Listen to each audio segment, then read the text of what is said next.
Hello and Merry Christmas. I'm Tessa Rickard, a nutritionist passionate about helping you to eat joyfully and digest like a pro. Welcome to my living room, and this is my beautiful Christmas tree this year. The last few weeks I have discussed the role of stomach acid and upper digestion quite a lot, and hopefully you've gained some insight into why you might be experiencing some upper digestive comfort like bloating after eating, reflux and nausea.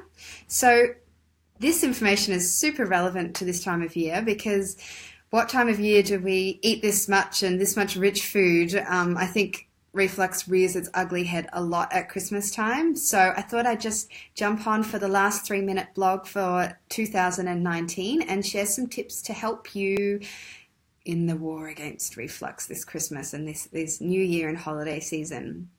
So on the topic of pork, I don't tend to eat it too much because it's actually quite hard to source free range and ethical pork around where I live at least. And I'm quite committed to only eating small amounts of high quality ethical meat that's been raised naturally and nicely. So needless to say, I don't eat pork very often. Now last Christmas we had a ham, as you do. Well, I don't normally do it actually, but we did last year.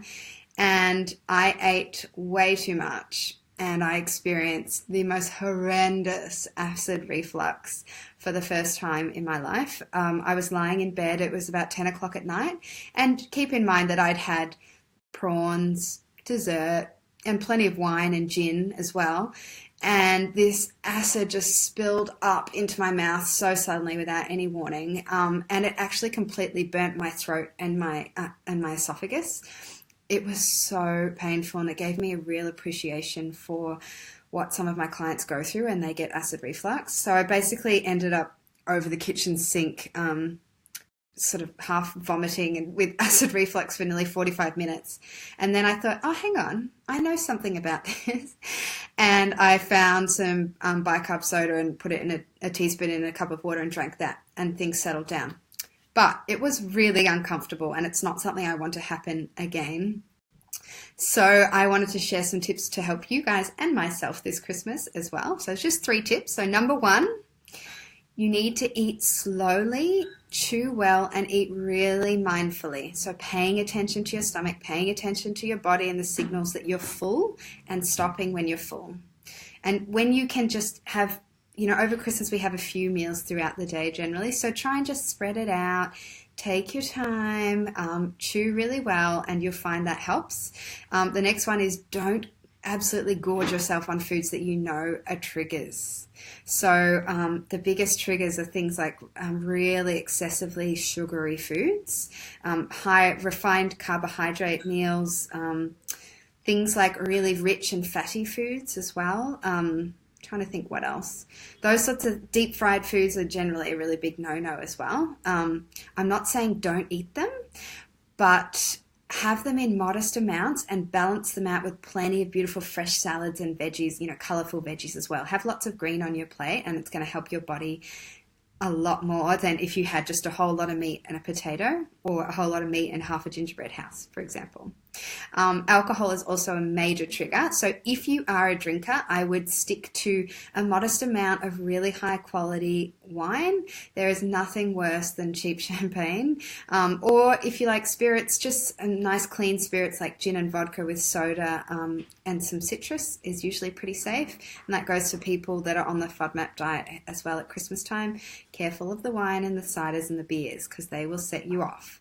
And then the last one, which I think is probably the most important one, is preparing your stomach for eating, especially when we know we're going to eat a huge big meal. So PM me if you want my tummy tea recipe, but which is a little more involved but works a treat and is quite delicious. If you just want to do something really simple, get sort of like a knob of ginger, grate it into a cup of boiling water, maybe a squeeze of lemon if you like, or even half a teaspoon of honey, and sip on that for half an hour before your meals, and even after meals as well. The fresh ginger really helps you to break down your food and digest it. It stimulates all those enzymes that helps us break down our food, so it's not just sitting there and causing this really discomfort feeling here in between our ribs. So prepare your body for eating. So that pre-digestive ginger is a great tool for that. And you'll find that it's a lot easier for you to eat a larger meal and not feel sick and not get reflux, which is great.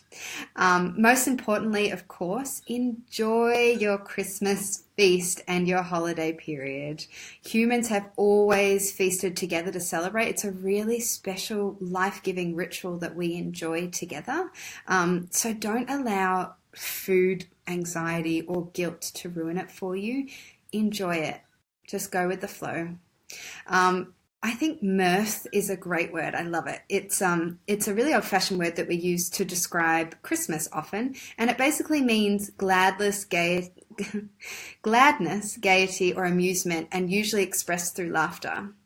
And I think it just describes Christmas beautifully, and New Year and this whole summer period. We're so lucky to have these holidays over summer in Australia. So mirth is what I hope for you and your family over the next couple of weeks over your summer break. I am going to have a break myself, so I won't be doing any more videos until January. So I will see you in January. Have a wonderful Christmas and a wonderful New Year. Take care. Bye.